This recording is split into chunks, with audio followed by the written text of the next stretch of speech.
자, 우리 오늘 이제 야곱 창세 28장 야곱 이야기 두 번째 시간 할 건데요.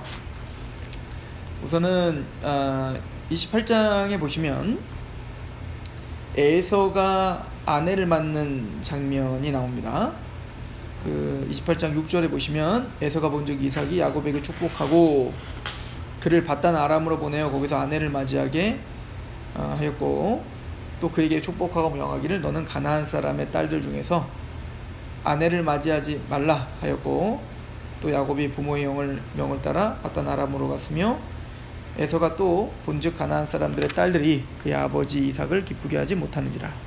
이에 에서가 이스마엘에게 가서 그 본처들 외에 아브라함의 아들 이스마엘의 딸이요 느바요의 누이인 마알랏을 아내로 맞이하였더라 이 말이죠. 에서는 이제 장자 축복에서 탈락이 되어 이제 그 아내를 맞이하여 이제 살게 됩니다. 그리고 이 에서는 이제 야곱을 죽이려고 하죠. 이제 그 분노에 차서 나중에 이제 그래서 이제 야곱 이 에서의 종족이 이제 에돔이라고 했고요. 그 에돔은 이스라엘과는 계속 적대적인 관계를 맺을 수밖에 없는 종족이 됩니다. 자, 이제 야곱은 장자 축복을 형을 속이고 아버지를 속이고 도망을 가는 거예요. 우리가 이제 잘 알아야 되는 것은, 물론 야곱이 장자 축복에 대한 갈망함이 있는 것에 대해서는, 또 그것을 존중하는 것에 대해서는 하나님의 사람의 열매입니다. 그러니까 우리도 택함 받음을 어떻게 하냐면 우리가 그 복음을 갈급해하고 구원을 갈망하고 있다는 거죠. 이게 사실은 택함 받은 자의 열매인 거죠. 그래서 야곱도 택함 받았기 때문에 장자 축복에 대한 그 열망함과 하나님의 복의 그 위대함, 중요성, 이걸 잘 알고 있었던 겁니다. 그럼에도 불구하고 야곱의 문제는 그 하나님의 복조차 내가 만들어낼 수 있다고 생각합니다. 내가 얻어낼 수 있다고 생각합니다. 그러니까 사실은 이제 이삭의 삶과 좀 우리가 좀 비교해 볼 필요가 있는데요. 이삭은 그 예를 들어서 그 블레셋에 가서 아비멜렉이 이제 이삭을 대적하고 우물을 빼앗지 않습니까? 쫓아버리지 않습니까? 또 쫓겨난 다음에 그 그랄 땅에 가서 그랄 목자들에게 또 뺏겨요. 그러면 이제 그 이삭은 어떻게 했냐면 가만히 있죠. 그죠? 가만히 있어요. 왜냐면 하나님이 행하실 것을 기다렸던 겁니다. 언약의 사람이에요. 그러니까 이삭은 그리고 어떤 확신이 있었냐면, 그래 니들이 빼앗아라, 어차피 나는 언약의 자손이다는 거죠. 그게 확신이 있었던 거예요. 그러니까 우물을 파면 나온다는 걸 아는 겁니다. 그러니까 이삭은 한 게 없죠. 뺏긴 거밖에 없는데 갑자기 아비멜렉이 뜬금없이 이삭에게 와서 무릎을 꿇고 그러죠. 나랑 계약을 맺자. 그러니까 누가 이겨요? 이삭이 승리하더라요. 그러니까 아마 야곱이 이렇게 하지 않았어도, 형 속이고 아버지 속이지 않았어도 분명히 하나님은 하나님의 섭리 가운데 가장 좋은 방법으로 분명히 야곱이 장자 축복을 받을 수 있게 하셨을 거다. 그래서 우리는 좀 봐야 되는데요. 야곱은 어쨌든 그 방법론에 있어서 죄를 범한 겁니다. 그것으로 인하여 야곱의 인생이 꼬여요. 그래서 돌아요. 고난을 당합니다. 이제 라반네 집에 가서도 좀 이따가 이제 그런 얘기를 좀 할 텐데요.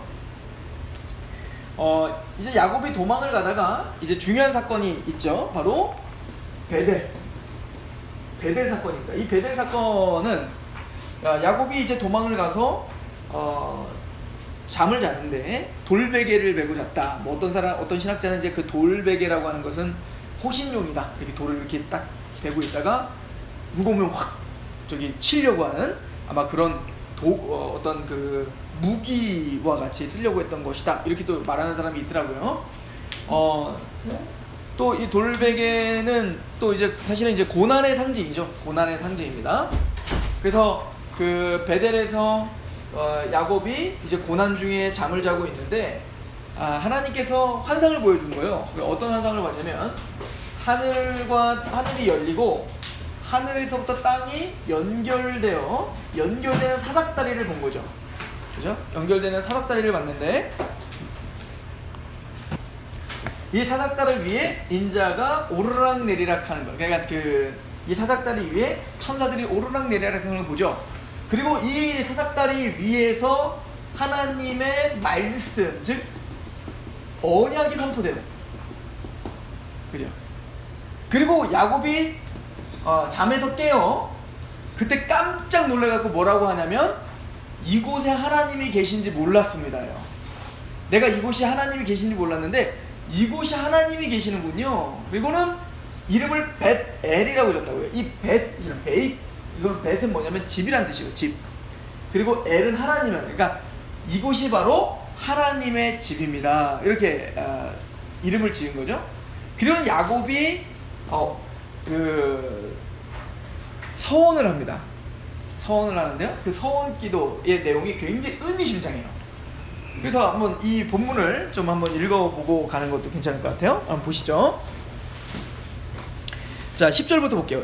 28장 10절, 창세기 28장 10절에 보면 야곱이 부엘세바에서 떠난 하란으로 향하여 가더니 한 곳에 이르리니 해가 진지라 거기서 유숙하려고 그곳에 한 돌을 가져다가 베개로 삼고 거기 누워 자더니 꿈에 본즉 사닥다리가 땅 위에 서 있는데 그 꼭대기가 하늘에 닿았고 또 본즉 하나님의 사자들이 그 위에 오르락내리락 하고 또 본즉 여호와께서 그 위에 서서 이르시되 나는 여호와니 너의 조부 아브라함의 하나님이요 이삭의 하나님이라 내가 누워있을 땅을 내가 너와 내 자손에게 주리니 내 자손이 땅에 티끌같이 되어 내가 서쪽과 동쪽과 북쪽과 남쪽으로 퍼져갈지며 땅의 모든 족속이 너와 내 자손으로 말미암아 복을 받으리라. 이게 지금 이 내용들은 사실은 다 그 아브라함에게 또 이삭에게 줬던 약속들을 다시 주고 있는 거예요. 그죠? 어디서 다 들어봤던 그 약속들이죠. 16절 야곱이 잠이 깨어 이르되 여호와께서 과연 여기 계시거늘 내가 알지 못하였도다. 이에 두려워하여 이르되 두렵도다. 이곳이요 이것은 다름 아닌 하나님의 집이요 이는 하늘의 문이로다. 그래서 이 베델임은 하나님의 집 그리고 하늘의 문, 그죠? 하늘과 땅을 연결한 사닥다리 뭘 보여준 걸까요? 하나님과 땅을 연결하는 유일한 통로인 거죠. 그러니까 하늘과 땅이 연결되는 하나님의 통치가 있는 하나님의 임재가 있는 그리고 그 사닥다리 위로 천사들이 오르락내리락해요. 이 얘기 뭔 얘기예요? 천사들이 하늘의 명을 받아 이 땅에 사역을 하러 내려오고 또 그 천사들이 사역을 한 것을 보고하러 하나님께 또 올라가고 그런 통로가 유일한 통로가 뭐라는 거예요? 바로 이 베델인 거예요. 베델. 이게 굉장히 중요합니다. 신학적으로 너무너무 중요한 거예요. 나중에 이게 성전과도 다 연결되는 거 아니겠어요?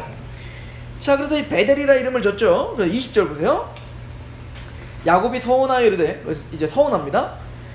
하나님이 나와 함께 계셔서 내가 가는 이 길에서 나를 지키시고 먹을 떡과 입을 옷을 주시어 내가 평안히 아버지 집으로 돌아가게 하시오면 이거 뭐죠? 하나님이 나에게 평안하게 복을 준다고 했으니까 정말 그 약속대로 정말 이루어진다면 그래서 내가 평안하게 다시 이 가나안 땅으로 돌아온다면 첫 번째 뭐가 될 거라는 거예요? 그죠? 내가 평안히 아버지 집으로 돌아오면 여호와께서 나의 하나님. 굉장히 중요한 얘기입니다. 여호와께서 나의 하나님이 되어 주실 겁니다. 나의 하나님이십니다. 이 얘기인 거죠. 자, 두 번째 22절 내가 기둥 세운 이 돌이 하나님의 집이 될 것이요. 두 번째 뭐죠?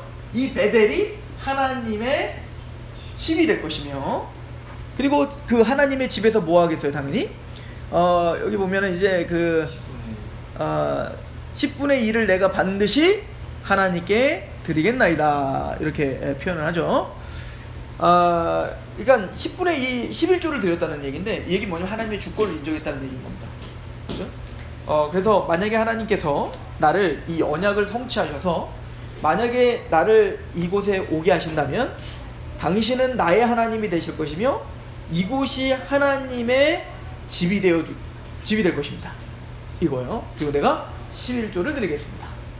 제단을 쌓겠습니다. 그래서 11조를 드리겠습니다. 이 얘기인 거죠. 하나님의 주권을 인정하는 그런 백성이 되겠습니다. 이 얘기입니다. 자, 먼저는 기독론적으로 좀 봅시다. 지금 하늘과 땅을 연결하는 이 베델은 굉장히 신학적으로 중요합니다. 예수님께서 제자들에게 요한복음은 나는 말씀이요, 나는 성전이요, 나는 어린 양이요, 나는 뭐요, 이 에고 에이미라고 하는 이 구조를 써서 예수님이 누구신지를 설명하는 게 사실 이제 요한복음이거든요. 근데 이 요한복음을 보면요, 저랑 이제 요한복음을 한번 좀 맥을 한번 잡아보셨는지 모르겠는데 한번 요한복음 잠깐 한번 가보시죠. 요한복음 1장을 한번 보시죠. 요한복음 1장에 보시면, 자, 요한복음 1장 1절에 우리가 잘 알듯이 태초에 말씀이 계셨습니다. 그죠? 로고스가 계셨는데요. 이 로고스가 계셨는데 이 로고스는 하나님과 함께 계셨어요. 그런데 그 로고스가 누구세요? 하나님이세요. 그죠? 그러니까 성부 하나님과는 구별되나 그 예수도 하나님이시죠. 그런데 이 말씀이 14절에 보니까 뭐라고 하냐면, 말씀이 육신이 되어 우리 가운데 거하심에, 이 거하심에 뭐라고요? 장막을 친다. 그죠? 그러니까 이 예수님이 육체를 입고 이 땅에 오신 것이 뭐냐면 바로 장막을 치신 겁니다. 저 뭐죠? 성막이신 거예요. 그러니까 예수님 자체가 뭐라는 거예요? 하나님의 임재와 하나님을 만나는 곳, 즉 성막이신 거예요. 예수님이 장막이시라는 거예요.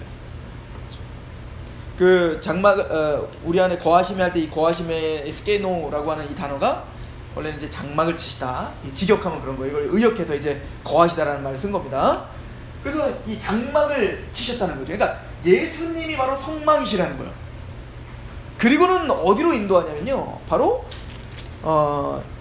1장 51절입니다. 그러니까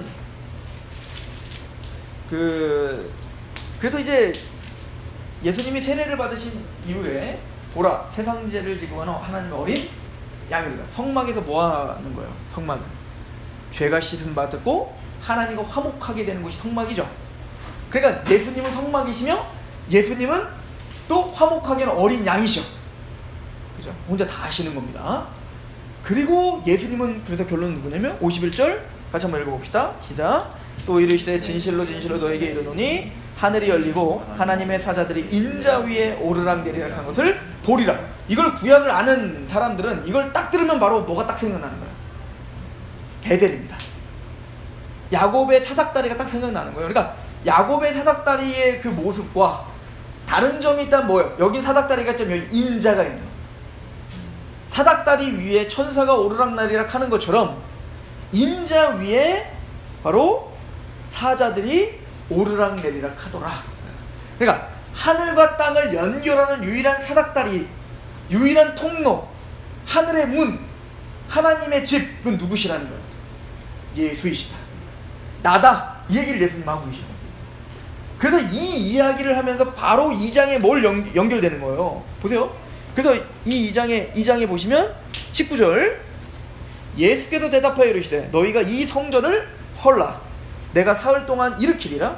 유대인들이 이르되 이 성전은 46년 동안 지었거늘 네가 3일 동안 일으키겠느냐 하더라. 그러나 예수는 성전된 누구? 자기 육체를 가리켜 말씀하신 것이라.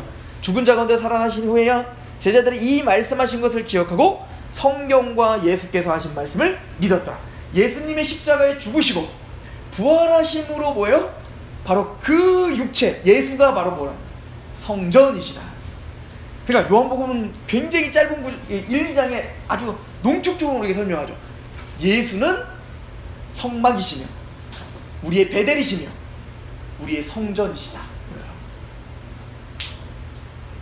그러므로 우리는 성전되는 것.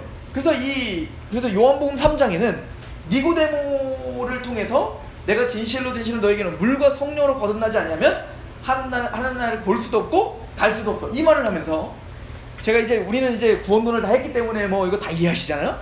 이게 에스겔서 36장을 그 모티브로 한 말이었잖아요. 기억나시죠?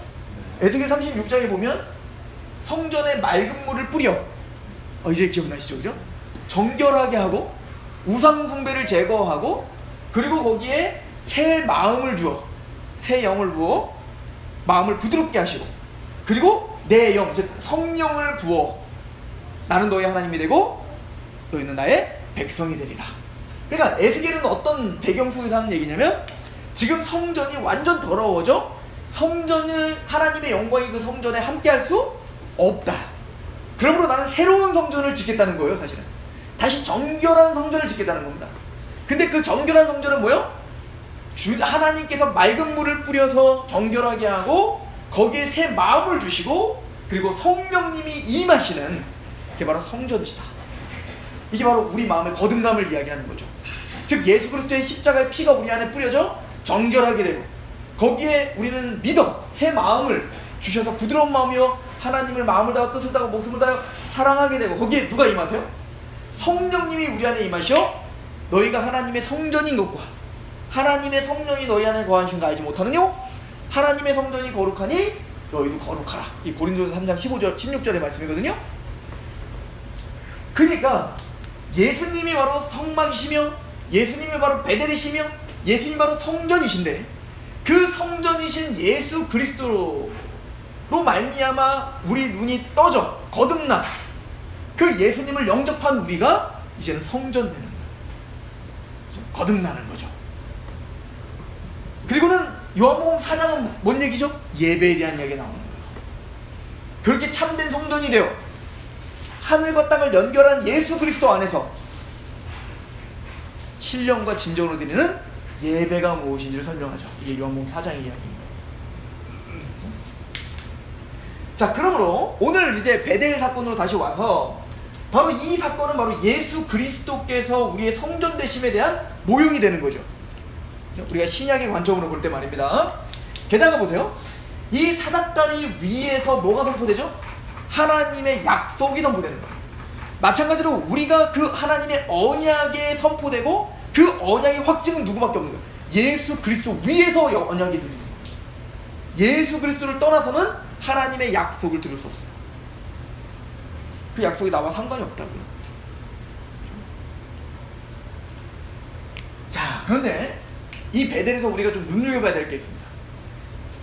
야곱이 뭐라고 하죠? 하나님 만약에 그 약속대로 만약에 하신다면 당신은 나의 하나님이 될 겁니다. 이 얘기는 뭐냐면 아직은 당신은 나의 하나님이 아니라는 거예요. 하나님 뭐라고 약속?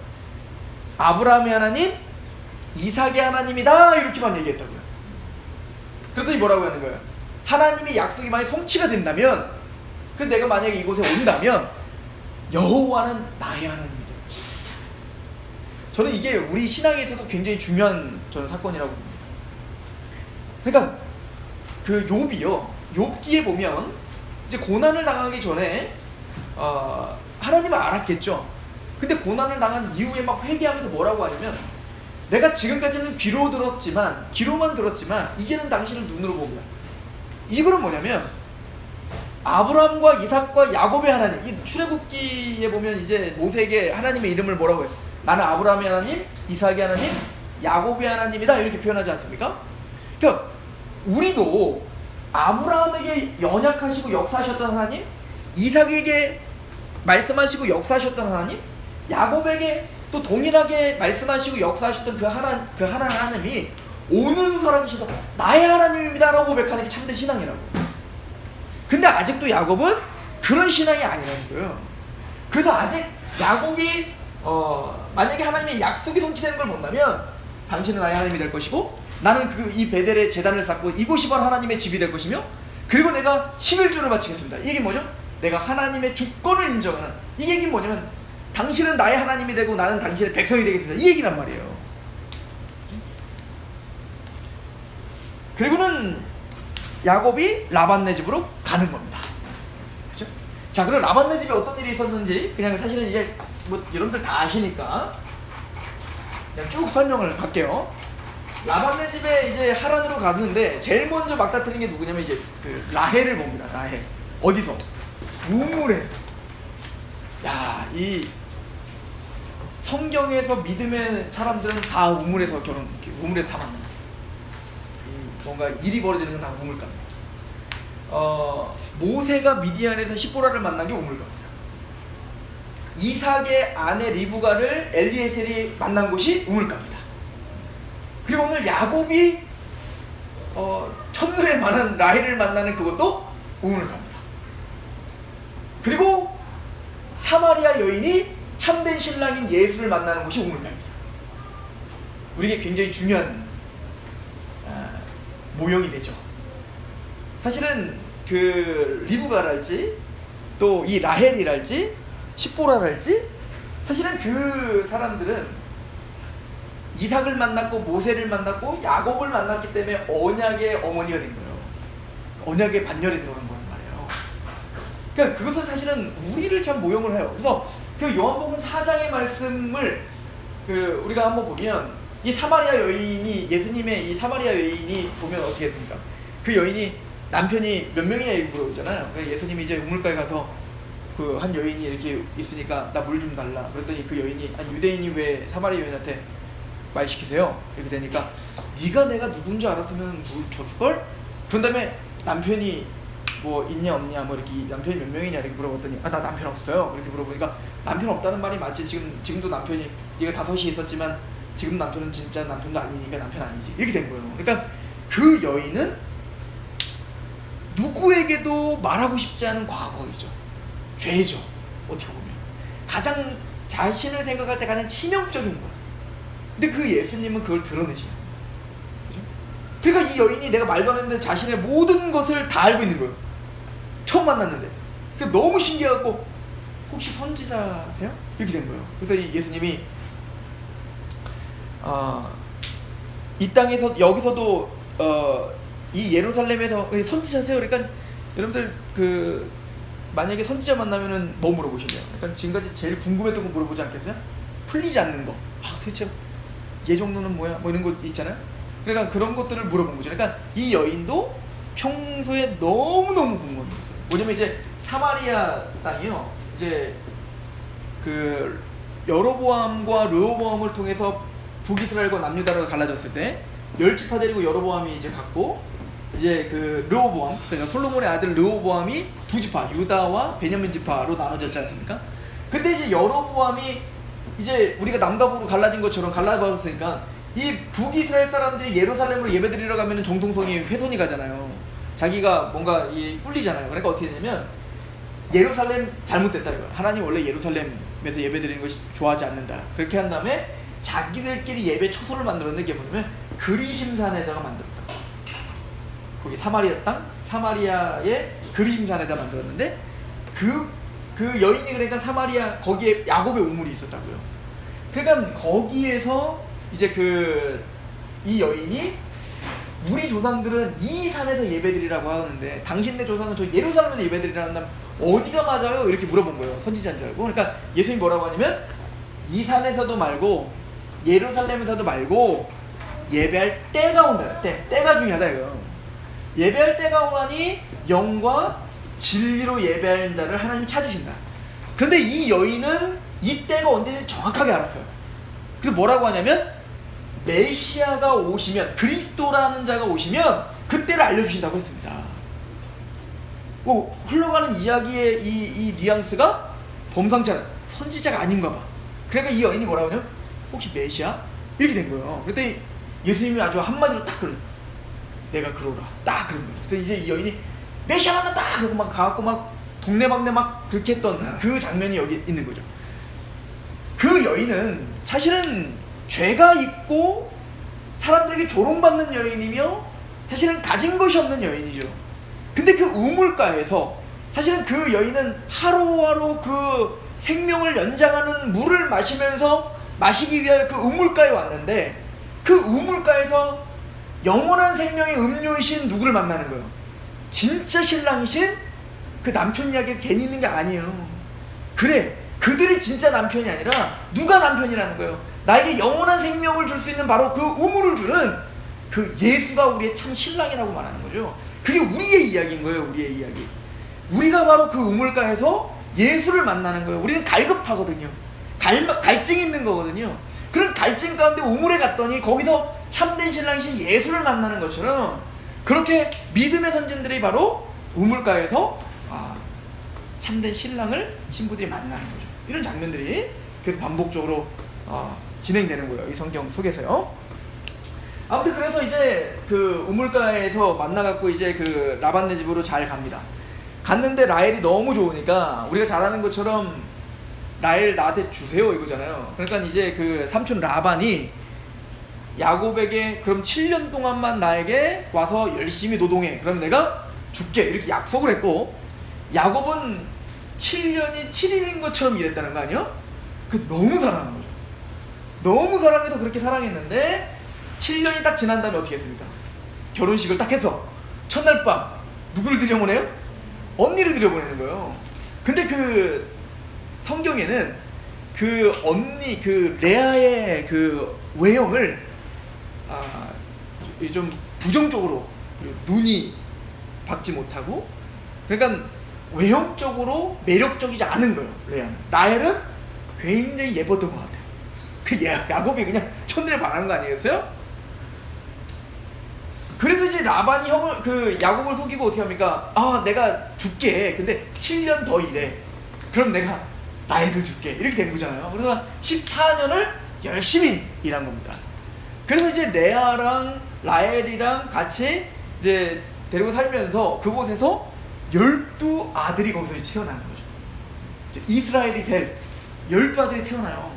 근데 이제 그 얘기를 제가 길게는 하지 않겠지만, 레아와 라헬이 서로 얼마나 싸우는지, 야곱. 근데 그런데 이 레아는 얼마나 그 자존심이 상하겠어요. 야곱은 대놓고 자기를 비호해. 라헬은 또, 그러니까 레아가 누구를 또 막, 라헬은 또 막 레아를 또 무시하고. 그러니까 근데 하나님이 그렇게 무시당하고 볼품없고 괄시당하는 그 레아를 하나님이 복을 주시어 레아에게는 뭘 주죠? 자녀를 막 낳게. 근데 중요한 건요, 레아에게서 유다 지파가 나옵니다. 그러니까 메시아의 반열이 레아에게 나온다. 그러니까 하나님이 굉장히 섭리가 있는 거죠. 그러니까 연약하고 그런 조롱받고 보잘것없고 매력적이지 않은 그런 레아지만, 하나님은 그 레아에게 하나님은 위로를 주시고, 또 그에게 유다지파, 또 예수 그리스도가 낳게 되는 영광의 반열로 레아를 사용하십니다. 그러면 라헬은 행복했냐? 아니요. 라헬도 똑같아요. 라헬은 야곱의 사랑을 듬뿍 받지만 라헬은 뭘 해요? 자녀를 못 낳아요. 그죠? 라헬은 자녀를 못 낳아요. 그것 때문에 또 너무너무 슬프죠.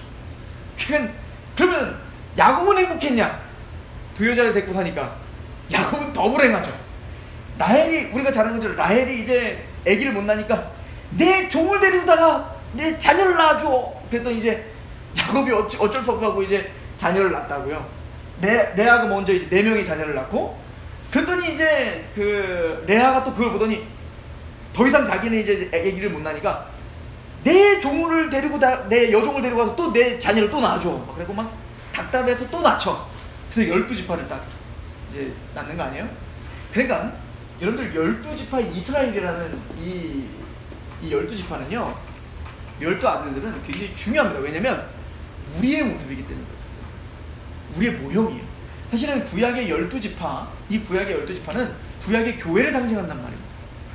즉 우리를 상징한다고요. 그런데 이들의 태어남은 경건하여 기도하며 태어난 게 아니야. 투기하고 욕심부리고 싸우고 갈등 속에서 태어나는 거예요. 사실은 축복받으며 태어난 게 아니라 싸워서 막 갈기에 찢겨서 태어난 사람들이죠. 사실은 우리가 다 그래요. 교회란 우리가 자격이 되거나 경건한 상황에서 태어난 게 아니라, 다윗이 그렇게 고백하죠. 죄를 짓고 보니까 내가 죄악 중에 출생하였다. 내가 죄악 중에 있습니다. 라고 이야기를 하죠. 그리고 나중에 이제 12지파를, 야곱이 12지파를 한 사람 한 사람 축복하는 장면이 있거든요. 근데 사실은 그건 야곱의 축복이 아니에요. 거기는 막 저주도 있어요. 자기 아들한테 막 저주도 해. 그건 뭐 예언이에요, 예언. 그런데 그 12아들들의 스토리들, 이제 우리가 다음 시간에는 12아들의 이제 요셉 이야기하면 12아들의 스토리를 이야기할 텐데, 그 12아들의 스토리는 결론은 뭐냐면 죄의 스토리입니다. 하나도 제대로 된 놈이 없어. 다 죄인이에요. 그게 우리예요, 우리. 우리가 그런 자들이라는 거예요. 그런데 그런 우리를 이스라엘이라 칭해 주시는 거예요. 그리고 그런 12아들, 즉 12지파 이스라엘을 만드시기 전에 먼저 야곱이 바로 그런 자였어요. 그래서 야곱이 이스라엘이라는 이름을 받는 거 굉장히 중요한 겁니다. 이스라엘이 뭔지를 우리에게 설명해 주는 거예요. 다른 말로 말하면 성도가 뭔지, 교회가 뭔지를 설명해 주는 게 야곱이 이스라엘은 칭함을 받는 장면인 거예요.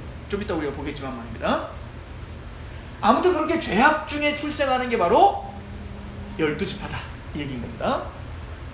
그러나 라헬은 아이를 못 낳았어요. 슬픔이죠. 아이를 못 낳았지만 그 라헬에게는 하나님이 또 라헬에게 복을 주시죠. 그게 뭐죠? 바로 야곱에게 사랑받게 하는 거예요. 그리고 나중에 누굴 낳아요? 요셉을 낳죠. 베냐민을 낳습니다. 나중에 사실 이 얘기로도 또 1시간 넘게 해야 되긴 하는데요. 예레미야에 보면 라헬이 통곡한다 뭐 이런 얘기가 있거든요. 이게 사실 또 구속사적으로 좀 중요한 얘기인데 아무튼 오늘은 그냥 넘어가겠습니다. 그래서 사실은 라헬이나 레아나 야곱이나 다 슬픔 중에 있습니다. 그게 인생인 거예요. 사실은 다 고달프고요. 다 슬프고. 그러나 그 가운데서 하나님 위로하시고 그 가운데서 언약을 이루시고 그리고 그 가운데서 하나님의 나라를 완성시키시는 거예요. 그 이야기를 하고 있습니다. 자, 그리고 이제 그 라반이 야곱을 속인 것 한 번 속인 게 아니라 계속 속여요. 그리고 이제 재산도 나중에 이제 라반이 이제 재산 준다고 했는데 그 일한 값을 줘야 되잖아요. 근데 일한 값을 주지 않는 거예요. 라반이 그래서 어떻게 수를 쓰냐면 아롱진 양과 그 하얀색 양이 있는데 전박이 양이 있는데 그 양을 키워서 만약에 네가 키우는 게 그렇게 전박이 양이 되면 그건 네 양이 될 것이다 이렇게 되는 거예요. 사실 이제 신양이 많지 그렇게 막 그 점이 있고 이런 양들은 거의 없단 말이에요. 그래서 라반이 뭐 한 거예요 지금 또 속이는 거죠 야곱을. 그러니까 야곱이 어떻게 하냐면 신풍나무랑 버드나무랑 뭐 이런 거 갖고 와갖고 냇가에서 얘네들 막 목을 막 이렇게 흔들었다는 거 아니에요. 그랬더니 진짜 교배를 했더니 뭐가 나오더라. 진짜 전박이 양들이 막 나는 거예요. 그러니까 야곱의 양들이 굉장히 많아지는 겁니다. 그 야곱이 얼마나 신났을까요? 근데 이게 도대체 그런 버드나무 신풍나무 이걸 흔드는 게 도대체 무슨 효력이 있었을까? 여러 가지 학설이 있어요. 근데 제가 보기엔 가장 맞는 학설은 그게 아마 미신이었다고 그래요. 그 당시에 어떤 그런 것들이 어떤 교배를 할 때 그런 것들이 아마 어떤 효력을 발휘할 거라고 하는. 그러니까 야곱은 자기가 할 수 있는 최선을 다해서 자신의 재산을 축적하려고 했던 겁니다. 그죠? 근데 야곱에게 하나님이 꿈을 꾸게 하십니다. 꿈을 꾸게 하는데요. 어떤 꿈이었냐면 이게 창조과학회가 굉장히 좋아하는 그 얘기예요. 그러니까 꿈을 꿨는데 어떤 꿈이냐면 분명히 현실 속에서는 하얀색 양끼리 교배를 했는데 꿈속에서는 전박이 양이 올라타는 꿈을 꾸는 거예요. 이게 무슨 얘기냐면 이제 창조과학회는 뭐라고 이걸 설명하냐면 유전자의 법칙이 이미 성경에 기록되어 있다 이렇게 말해요. 우성과 열성이 있잖아요. 그러니까 그 겉으로는 흰색 양인데 그 안에는 이미 유전자적으로 아직 드러나지 않은 유전자가 있는 그 양들을 교배시키는 거다 하나님이. 그러니까 결론은 뭐냐면 창조과학계가 뭐라고 말하건 결론은 뭐냐면 야곱은 자기가 뭔가 열심을 내서 재산을 자기가 축적했다고 믿은 겁니다. 그러나 하나님은 그걸 뭘 보여준 겁니까? 네가 한 거 아니야. 내가 도와준 거다. 내가 한 거다를 보여주는 거예요. 하나님의 은혜이다 이걸 보여주는 겁니다. 여하튼 야곱은 또 라반을 속이며 그것 때문에 라반에 의하여 또 도망자가 됩니다. 그렇죠? 그래서 라반에 의해서 또 도망자가 돼서 이제 가는데 야복강가 사건에 이제 야복강가에 오게 되죠. 야복강가 사건은 바로 이런 내용인 거예요. 사실은 이제 14년 동안 굉장히 부유해진 이 야곱이 그 양들도 많고 재산도 많고 그리고 아내들 그리고 그 자녀들 그리고 수많은 하인들을 데리고 가는데 야곱에게 있어서는 항상 풀지 못한 스스로 해결하지 못한 문제가 하나 있었어요. 그건 뭐냐면 바로 죽음입니다. 그죠? 사실은 라반이 자기를 속여도 다 이겨내잖아요. 그런데 죽어도 자신의 문제를 풀지 못하는 건 뭐냐? 바로 죽음의 문제예요. 무슨 얘기냐면 형을 만나는 것 이것만큼은 풀지 못하는. 왜? 형이 자기를 죽이려고 하고. 근데 가나안 땅을 가야 되거든요. 근데 가나안 땅을 가려고 하는데 이 야복강가에서 그래서 너무 두려워서 어떻게 하죠? 세 대로 나눠서 다 들여보내죠.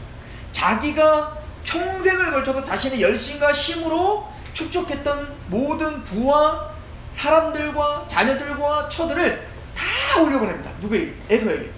참 모질이에요. 그러니까 자기가 먼저 앞서가는 게 아니라 먼저 갔다가 만약에 한 대 치면 막 도망가려고.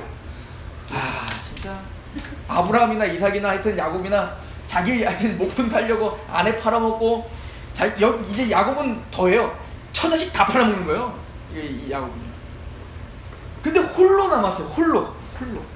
그냥 자기가 할 수 있는 모든 걸 다 했습니다. 그럼에도 불구하고 뭐요? 이 문제를 해결할 수 없어요. 그리고 홀로 남았더라. 그리고는 하나님이 씨름을 겁니다. 이게 야복강가의 그 유명한 씨름 아닙니까? 근데 사실은 야곱이 씨름을 건 게 아니라 하나님이 주도권을 잡은 거예요. 원래 야곱이 하나님이 씨름합시다 이런 말도 없어요. 근데 갑자기 뜬금없이 씨름을 하는 거지. 그러니까 하나님이 씨름을 건 거예요. 사실은. 그럼 하나님이 야곱에게 씨름을 왜 걸었을까요? 이기고 싶으니까 걸죠. 씨름을 지려고 거는 사람이 뭐 있겠어요? 하나님은 홀로 남은 야곱이 야곱에게 꺾고 싶은 게 있었던 겁니다. 그게 뭘까요? 야곱입니다. 형 발 뒤꿈치를 잡은 자, 하나님의 축복도 내가 쟁취하려고 하는 자, 모든 인생을 하나님의 축복은 갈망하고 있지만 모든 인생을 내가 하려고 했던 거예요. 내 방식대로, 내 뜻대로 말입니다. 그것 때문에 도망자가 되고 고난을 당하지만 여전히 야곱은 야곱인 거예요. 하나님은 그 야곱의 그 본성을 꺾고 싶었던 거예요. 근데 야곱이 꺾긴 한가요? 꺾이지 않죠. 끝까지 안 넘어가는 겁니다. 그때서야 하나님이 야곱에게 그럽니까? 야, 너 진짜 힘세다. 난 도저히 난 널 못 이기겠다. 그래, 네가 이긴 자, 하나님을 이긴 자 이스라엘, 그때 칭함을 해주시나? 전혀 아니죠. 이기지 못한 걸 보면서 하나님이 어떻게 해요? 떠나려고 하시죠. 그래서 어떻게 하냐면 야곱의 환도뼈를 부러뜨려 버려요. 그죠? 여러분들 환도뼈는 그러니까 아마 그 정강이라고 이야기가 사타구니 그쪽일 거예요. 정확하게는 몰라요. 근데 이제 왜 거기를 부러뜨려 버리냐면 남자의 힘의 근원이 거기 있다고 생각했어요. 그래서 고대 사람들은 중요한 언약을 체결할 때 환도뼈에 손을 얹고 언약을 체결합니다. 그 대표적인 사건이 뭐냐면 나중에 이제 찾아보시면 아시겠지만 아브라함이 이삭의 아내 리브가를 맞이하러 갈 때 엘리에셀을 보내죠. 종 엘리에셀을 보낼 때 엘리에셀과 언약하는 장면이 나옵니다. 그때 어떻게 하면 아브라함과 엘리에셀 서로 환도뼈에 손을 얹고 언약을 합니다. 즉 언약의 상징입니다. 언약. 왜냐면 남자의 힘의 근원이라고 생각했기 때문에 우리의 모든 생명을 다 걸고 언약한다는 개념인 거예요. 그런데 하나님이 야곱의 환도뼈를 부러뜨렸다는 건 뭡니까? 언약 부셔버리겠다는 얘기입니다. 베델에서 너에게 준 그 언약 내가 부시겠다 이 얘기인 거죠. 그때서야 야곱이 어떻게 하는 거야? 하나님의 바지간을 잡는 겁니다. 당신이 떠나시면 나에게 축복하지 않으면 난 절대 이걸 놓을 수 없습니다 라고 하는 거죠. 그때서야 하나님은 야곱에게 물어봐 네 이름이 뭐냐? 라고 하는 거예요. 그러니까 야곱은 뭐냐면 자신의 모든 걸 다해도 이 문제를 해결할 수 없다는 걸 그때서 깨닫는 거예요. 내 재산도, 내 아내도, 내 모든 처자식도, 내가 일어났던 모든 것, 형을 속이고 아버지를 속이고 삼촌 라반을 속이고 얻었던 모든 부, 내 모든 인생, 그 어떤 것도 이 야복강가를 건널 수 없게 하는 겁니다. 그리고 야곱이 모든 것이 다 떠나고도 홀로 남아 하나님 앞에 환도뼈가 부러질 그때서야 하나님의 축복하지 않으면 나는 갈 수 없습니다라는 간절한 기도를 하는 거죠. 이걸 우리는 뭐라고 하냐면 심령이 가난한 자는 복이는 천국이 저희 것이다. 하나님이 우리에게 행하시고자 하는 게 바로 이겁니다.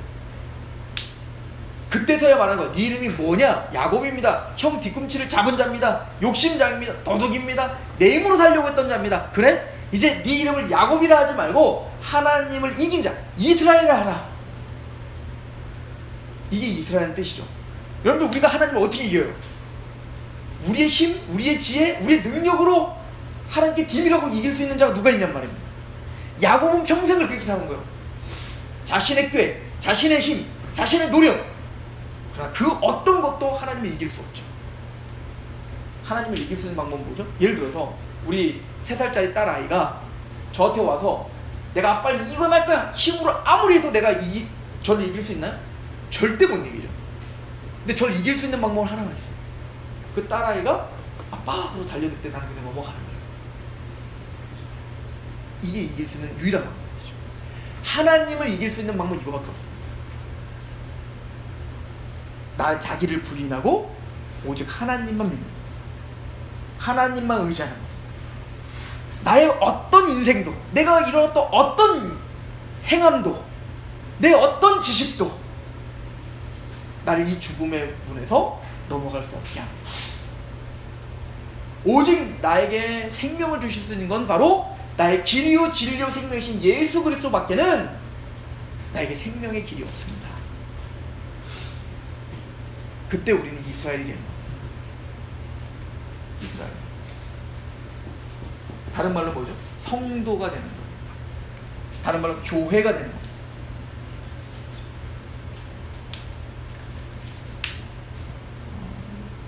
그리고 이 야복강가 사건 이후로 야곱은 하나님을 이야기할 때 나의 하나님이라고 이제 고백을 하게 됩니다.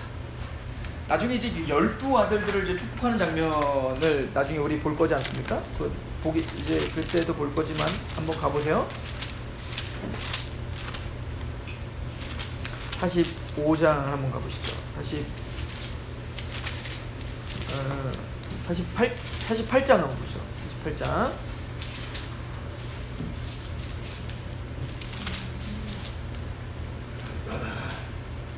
49장이죠. 요셉에게 이제 축복하는 장면을 보세요. 당신이 만약에 그렇게 하나님께서 나를 정말 그 약속대로 안전하게 가나안 땅에 오게 하신다면 당신은 나의 하나님이 될 것입니다. 아브라함의 하나님, 이삭의 하나님이 나의 하나님이 될 것입니다. 이렇게 표현을 했다가 야곱의 인생 말년에는 이렇게 고백을 하죠. 24절 보세요. 24절.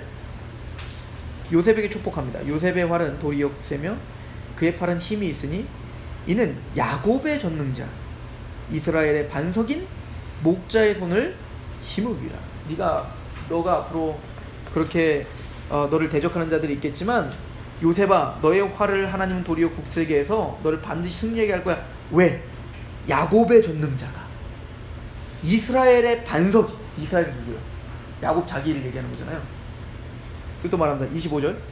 네 아버지의 하나님께로 말미암으니 그가 너를 도우실 것이고 전능자로 말미암으니 그가 내게 복을 주실 것이라.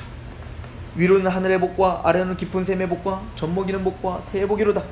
네 아버지의 축복이 내 선주의 축복보다 나아서 영원한 산이 한없음과 같이 이 축복이 요셉의 머리로 돌아오며 그 형제 중에 뛰어난 자의 정수리로 돌아오라. 말끔하게 계속 뭐래요? 야곱의 하나님, 이스라엘 하나님, 네 아버지의 하나님. 다 누굴 얘기하는 거야? 자기를 얘기하는 거야. 자기. 야곱은 분명한 겁니다. 아브라함의 하나님, 이삭의 하나님, 그 하나님은 바로 내 하나님입니다. 내 하나님입니다. 그 약속의 하나님은 바로 나의 하나님입니다 라는 정말 깊은 고백을 하고 있는 거죠. 그리고 뭐라고까지 얘기하냐면 네 아버지의 축복이 내 선조의 축복보다 더 낫다. 자기의 선조가 누군데? 아브라함과 이삭인데 그 아브라함과 이삭의 축복보다도 내 축복이 낫다. 내 아버지, 내 하나님의 축복이 낫다. 누구보다도 하나님을 더 잘한다. 야곱은 그의 인생을 통해서 바로 그 하나님이 나의 하나님이라고 고백합니다. 어찌 보면 하나님은 우리에게 그것을 목적으로 지금 데리고 가시는 겁니다. 우리도 야곱과 같았죠. 때로는 에서처럼 우리는 하나님의 축복을 몰랐던 자들이었는데 하나님의 택함받은 하나님의 백성이 되어 우리는 하나님의 복음을 알아야 되며 영생의 갈망함이 있어서 야곱처럼. 그런데 우리는 또 하나님의 그 축복, 그 영생 또한 내 열심과 내 노력과 율법을 지킴으로 구원받을 거라고 난 착각하며 살았다고요. 그런데 하나님은 우리에게 베델에서 약속하신 것처럼 내가 반드시 너에게 축복하겠다는 거예요. 내가 너에게 그 하늘 문이 열리고 하늘에서 사닥다리가 내려온 것처럼 예수 그리스도만이 우리의 유일한 길이시며 그 예수 그리스도만이 하나님의 복을 주시는 유일한 우리의 길이요 진리요 생명이라는 걸 보여줬다. 맞습니다. 나도 그 예수로 말미암아 구원받고 싶습니다. 그러면 아브라함 하나님, 이삭의 하나님이 나의 하나님이 되어주실 것입니다. 그러나 야복강가를 통과하여 맞습니다. 내 모든 열심, 내가 하나님을 위해서 이렇게 열심을 냈고 정말 내가 뭐 8일 만에 할례를 받았고 내가 베냐민 족속이요 또 하나님 율법으로는 히브리인 중에 히브리인이요 율법으로는 바리새인이요 율법의 의로는 흠이 없습니다. 난 정말 주님을 위해서 최선을 다했고 정말 내 열심을 다했지만 이 모든 것들을 다 배설물로 여겨버립니다. 왜냐하면 예수 그리스도를 아는 지식이 가장 고상하기 때문에. 이게 야복강가 사건이라고요. 내 어떤 것도 나에게 이 죽음의 문제를 해결할 수 없습니다. 나에게 이 영생을 줄 수 없습니다. 오직 예수 그리스도만이 나의 길이십니다. 심령이 가난한 자는 복이 있는 천국이 저희 것이다. 그리고 우리는 그때서야 그 하나님이 나의 하나님이라고 고백하죠. 근데 저는 여기서 좀 더 눈여겨봐야 될 게 우리가 물론 이제 그 회개에 대한 이야기를 할 때 다 했던 얘기예요. 이스라엘이라는 칭함을 받았습니다. 야곱이 드디어. 그런데 야곱이 이스라엘 칭함을 받았으면 좀 잘 살아야 될 거 아니에요? 이스라엘이니까. 그래서 보면 이스라엘이란 야복강가에서 누구와의 관계가 회복된 거예요? 하나님과의 관계가 회복된 거예요. 야복강가는. 야복강가의 사건은 지금까지 평생 회복되지 않았던 하나님과 야곱의 바른 관계가 회복돼. 이게 하나님의 의죠. 바른 관계가 회복되는 겁니다. 하나님과의 바른 관계가 회복되니까 바로 누구와의 관계가 회복돼요? 야복강가 통과하니까 바로 에서, 형제인 에서의 관계가 회복되는 거예요. 이걸 신약적인 관점에서 보면 하나님을 마음을 다하고 뜻을 다하고 목숨을 다해 사랑하면 내 이웃과 관계가 회복되는 거예요. 이게 왜 이게 엉그러진 거죠? 아담이 타락하자마자 하나님과의 관계가 깨져버려요. 그러니까 누구의 관계가 딱 깨져버리죠?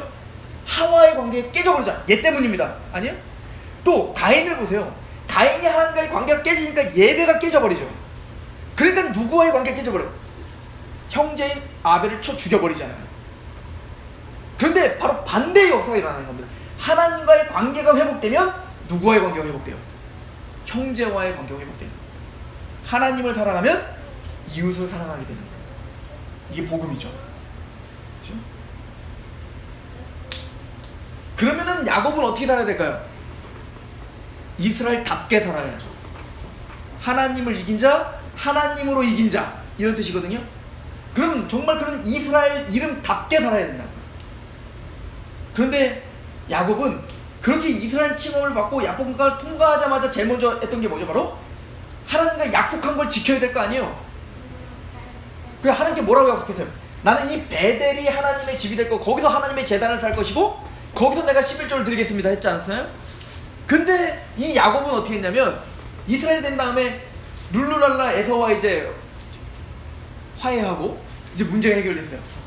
그러니까 어떻게 하냐면 바로 가서 베델까지 가기 전에 세겜이라는 땅에 간 겁니다. 그 세겜이라는 땅에 가서 어떻게 했죠? 이곳이 살기 좋으니까 하나님과의 약속은 잃어버리고 이곳에서 또 터를 잡고 사는 거예요. 그리고 여기서 제단을 쌓습니다. 우리가 잘 알듯이 하나님이 그때는 어떻게 하죠? 손을 대십니다. 그래서 야곱에게 하나밖에 없는 딸 디나를 세겜, 이 세겜이라는 추장의 아들 이름이 세겜인데 세겜에 의해서 강간이 당하는 처참한 일이 벌어집니다. 근데 다행히 세겜은 그 딸 디나를 사랑했습니다. 그래서 야곱이요, 장인어른 딸 주세요. 그랬더니 우리는 할례받은 민족이니까 니네가 할례받은 내가 줄게. 어쩔 수가 없잖아요. 이미 엎질러준 물이니까. 그러니까 세겜이 자기의 모든 종족들 남자들을 불러서 다 할례를 받게 포경수술 시켰다고. 그러니까 얼마나 아프겠어요. 그때 무슨 마취가 있어요? 그냥 막 돌가루다 막 찍는 건데 얼마나 아프겠냐고요. 근데 그렇게 아파서 신음하고 있는 자들을 나중에 누가 이제 형제들이 가갖고 이제 죽이는 거 아닙니까? 그것 때문에 이제 레위나 뭐 유다 얘네들이 이제 나중에 또 그것 때문에 또 책망 듣습니다. 그러니까 야곱은 이제 두려운 겁니다. 왜냐면 세겜 주위에는 여러 부족들이 있을 거고 그 연대하는 부족들이 있을 텐데 여기서 세겜의 그 남자를 다 죽여버렸으니까 이 주위의 사람들이 야곱을 어떻게 가만두겠습니까? 그게 야곱이 너무 두려운 겁니다. 근데 그때 하나님이 야곱에게 나타나서 뭐라고 하죠? 너는 나에게 약속한 베델로 가. 그래서 야곱이 어떻게 하냐면요, 아들들을 다 불러 모아요. 그 아들에게 뭐라고 하냐면, 너희는 너의 모든 우상들을 다 가지고 와 세겜 상수리 나무 밑에 그 우상을 묻습니다. 굉장히 중요한 의미예요. 이스라엘이 됐지만 이스라엘 된 야곱에는 여전히 뭐를 짊어지고 살았던 거예요? 우상들. 특히 뭐 드라빔 갖고 왔잖아요. 라헬이 훔쳐왔잖아, 라반 거를. 그 우상인데 비싸다고. 그것뿐만 아니라 모든 아들들이 다 우상을 다 갖고 왔던 거예요. 야곱이 어떻게 하죠? 우상을 이곳에 묻어라. 그리고 야곱은 하나님과 약속한 베델로 갑니다. 야곱의 인생을 한번 자세히 읽어보십시오. 야복강가 사건 이전에는요, 하나님이 이렇게 야곱을 직접적으로 치신 일이 없습니다. 아버지를 속이고 형을 속일 때 도망갈 때 하나님은 야곱을 도왔습니다. 보호해 주셨다고요. 라반을 속일 때에도요, 아무리 자기 욕심대로 살았지만 물론 하나님은 그걸 통해서 고난의 길을 통하여 라반에게 속임당함으로 자기가 형과 아버지를 속였던 일을 회상하게 했죠. 그죠? 라헬 준 대놓고는 레아 줘버리고 7년 일했더니 또 7년 더 일하라고 하고 재산 또 준다고 해놓고는 안 주고, 이런 걸 통해서 사실은 야곱은 많은 자신을 돌아보게 됐을 거예요. 라반의 모습을 통해서 자신의 죄를 돌아보게 됐을 거라고요. 자신 형을 속이고 아버지를 속였던 그 모습, 야곱을 드러내게 됐을 겁니다. 그러나 그때는 하나님이 직접적으로 야곱을 손을 대지 않습니다. 보세요. 라반을 속이고 막 그 양을 축적할 때 어때요? 하나님이 꿈속에 나타나 그 네가 한 게 아니라 내가 도왔다 했잖아요. 하나님이 일을 처리해 주셨지. 그런데 야곱은 이제는 뭐요? 세겜에서는 하나님이 가만두지 않습니다. 왜죠? 이스라엘이기 때문에 그렇습니다. 이스라엘답게 만드시기 위한 징계가 시작됩니다. 이게 히브리서 12장 아니에요? 하나님이 사랑하는 아들을 징계하신다는, 만약에 징계가 없다면 사생자요 친아들이 아니라는. 그러므로 너희가 징계를 받을 때 그 징계를 경홀히 여기지 말라. 또한 그 징계를 받을 때 낙심하지 말라. 그래서 사실은 진짜 구원받은 하나님의 백성들은 자기 마음대로 못 살게 돼 있습니다. 구원받기 전에는요, 내가 막 살아도요 그냥 일이 잘 풀렸어요. 그런데 구원받은 이후에는 하나님 그렇게 두지 않습니다. 그래서 시편 119편에 다윗이 뭐라고 고백하는지 아십니까? 내가 이렇게 괴로움은 하나님이 성실하시기 때문입니다. 왜요? 하나님은 이스라엘을 이스라엘답게 만드시고야 말 거거든요. 그 우상을 다 묻어버리게 만드실 거거든요. 우리 안에 있는 모든 우상들을 제거하실 거거든요. 연단의 풀무 속에 우리를 두셔서, 고난의 풀무 속에 두셔서 우리의 모든 찢기를 다 걷어내시고 정금과 같이 나오게 하시고야 말 거예요. 왜? 하나님의 자녀가 됐으니까. 이스라엘이니까. 그리고 이 세겜 땅, 이 상수리 나무 밑에 이 그 우상을 숨기는 거는 굉장히, 묻는 거는 굉장히 중요한 의미가 있어요. 여러분들 아브라함 이야기 우리가 했을 때, 아브라함이 세겜 땅 상수리 나무, 그러니까 가나안 땅에 가서 제일 먼저 이 상수리 나무 밑에서 제단을 쌓더라부터 시작했죠. 이 상수리 나무는 뭐라고 했죠? 바로 가나안 땅 우상 숭배하는 중심지였다고요. 그러니까 여기가 바로 종교 행사했던 곳이었어요. 우리도 그때도 말했잖아요. 이렇게 막 미르나무 뭐 이런 동네 같은 데 보면은 느티나무 큰 거 있으면 거기에 막 빨간색 파란색 막 달아놓고 거기도 막 붓하고 막 다 하는 곳이 거기 아니라 선앙당도 다 거기 있고. 왜 그러냐면 그게 번영의 상징이기 때문에 그런 거예요. 번영. 그죠? 힘과 번영의 상징이에요. 풍요의 상징. 그럴 때문에 다 그 모든 나라 다 똑같죠. 그러니까 여기도 이런 상수리 나무, 그러니까 풍요의 상징인 그 나무 밑에서 바알을 숭배하고 종교 행사를 했던 거예요.